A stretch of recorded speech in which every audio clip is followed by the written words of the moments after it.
नमस्कार फ्रेंड। पिछली वीडियो में हमने देखा था कि डिस्क्रीट सीरीज़ में मीन का कैलकुलेशन हम कैसे करते हैं। तब तक हमने पढ़ा इंडिविजुअल सीरीज़ और डिस्क्रीट सीरीज़ में तीनों विधि से मीन कैसे निकालते हैं।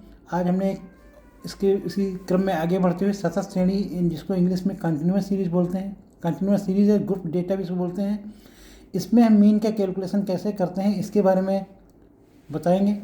जिसमें हम तीनों विधियों में धीरे धीरे करके एक एक करके क्वेश्चन बताएंगे, तो बहुत ही महत्वपूर्ण आपका ये टॉपिक रहेगा। सबसे पहले आते हैं डायरेक्ट मेथड।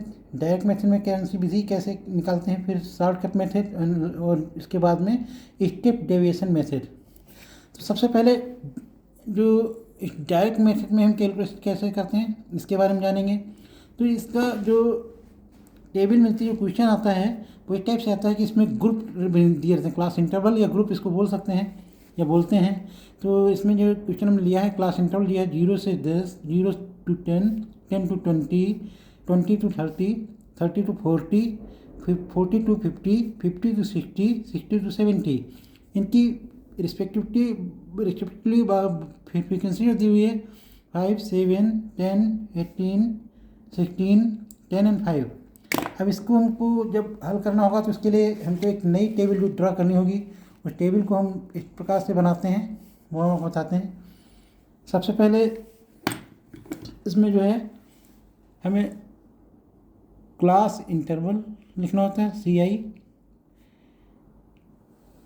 ये क्लास इंटरवल उसी टाइप से लिख लेंगे जैसे कि इसमें दिए हुए हैं 0 to 10, 10 to 20, 20 to 30, 30 to 40, 40 to 50, 50 to 60, 60 to 70, इस टाइप से जो दिया हुआ है, और 60 to 70 जी।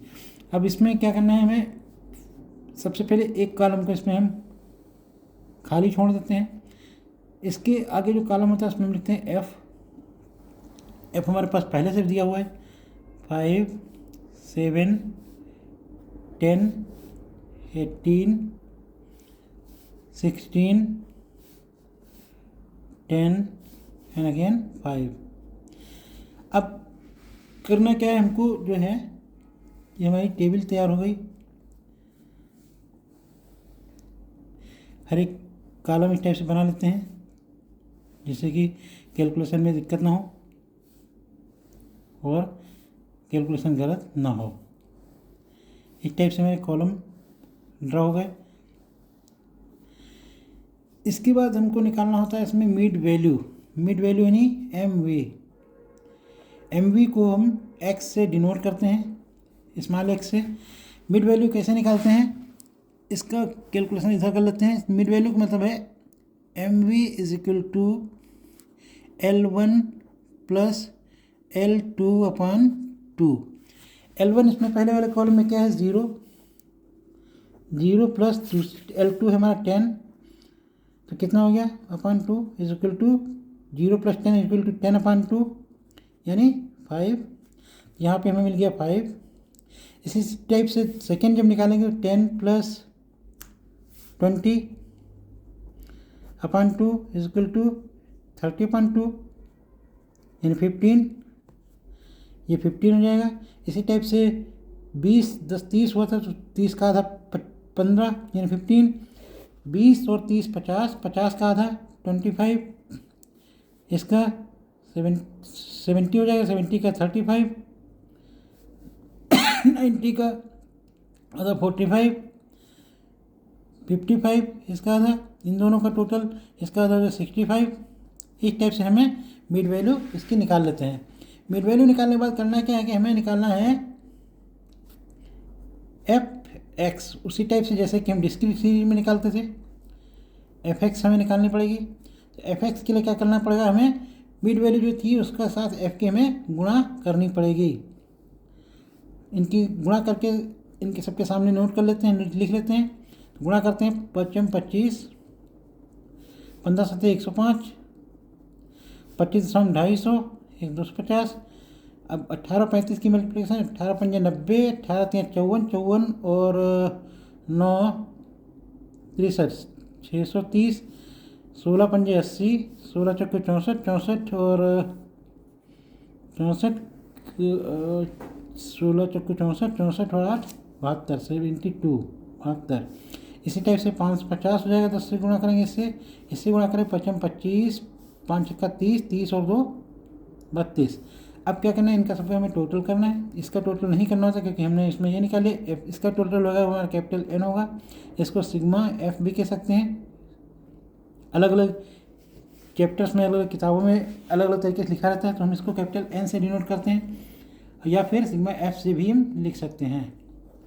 अब यहाँ पे हम इनका टोटल करते हैं। 5 7 12, 12 8 20, 20 6 26, 26 5, 26 5 31, हासिल 3, 3 1 4 1 5, 5 1 6, 6 1 7, यानी 71 हमारा सिग्मा N हो गया, सिग्मा F हो गया या N।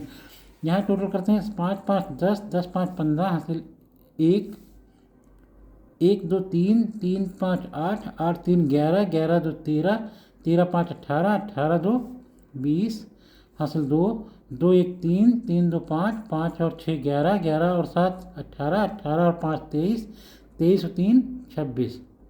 ये हमारा निकल के आ गया सिग्मा Fx। अब फार्मूला हमारा जो लगता है इसमें, डायरेक्ट मेथड में कंटिन्यूस में फार्मूला लगता है x bar is equal to sigma Fx upon N। Formula put up करते हैं, 2605 यानी 2605 डिवाइड बाई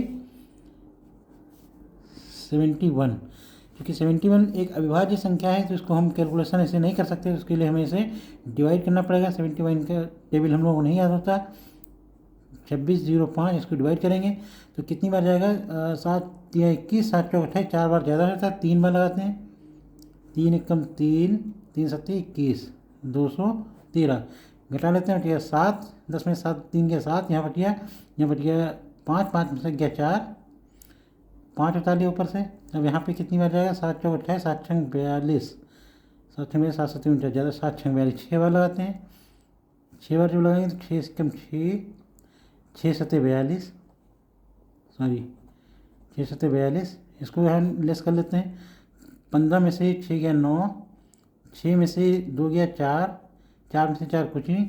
अब यहाँ पे क्योंकि 49 आ रहा है और हमें आगे बढ़ाना है तो यहाँ पे हम दशमलव लगाएंगे, यहाँ पे बढ़ेगा 0। 7 का पढ़ा 7 7 49 ज़्यादा निकल जाएगा, 6 बार लगाते हैं। 6 कम 6, 6 7 42, 6 7 42 घटा लेते हैं, 4 बच गया। यहाँ बच गया 9, सॉरी 8, 8 में से 2 गया 6, पॉइंट लगा हुआ है, 0 फिर बढ़ गया हमारा। लगाते हैं कितनी बार, 7 7 9 63, 9 बार लग जाएगा। 9 9 1 कम 9, 9 7 63 बच गया 1, यहाँ बच गया 3 में से 1 बच गया, ठीक है। तो 2 डिजिट से हमने इसको निकाला तो हमारा जो x बार की वैल्यू जो आ गई इसमें वो हो गई 36.69। इस प्रकार से हम डायरेक्ट मेथड में मीन का कैलकुलेशन कर लेंगे। कैलकुलेशन करने के समय कुछ लोग कैलकुलेटर का भी इस्तेमाल करते होंगे, लेकिन हमें हमारे टीचर ने कैलकुलेटर का इस्तेमाल करना नहीं बताया, क्योंकि हम सब जानते हैं कि कैलकुलेटर हम यहाँ पे तो कर सकते हैं, अपने घर में कर सकते हैं, लेकिन अगर किसी भी प्रकार का कोई एग्ज़ाम देना होगा, चाहे वो कॉम्पिटिटिव एग्ज़ाम हो, चाहे वो हमारा एकेडमिक एग्ज़ाम हो, कहीं भी कैलकुलेटर अलाउ नहीं होता। तो दिमाग पे जोर दें, कोशिश करें कि हम कैलकुलेटर के बिना ही सारे के क्वेश्चन हल करें, जिसके अनुसार हमारा जो है जो एक आदत भी बनेगी और अच्छी तरीके से हम कैलकुलेशन कर पाएंगे। तो इस टाइप से हमने आज सीखा डायरेक्ट मेथड में हम क्लास इंटरवल सीरीज़ यानी कंटिन्यूस सीरीज़ का मीन कैसे निकालते हैं। तो आगे की सीरीज़ में हम step by step shortcut method के बारे में समझेंगे, फिर स्टेप डेविएशन के बारे में समझेंगे। तो धन्यवाद।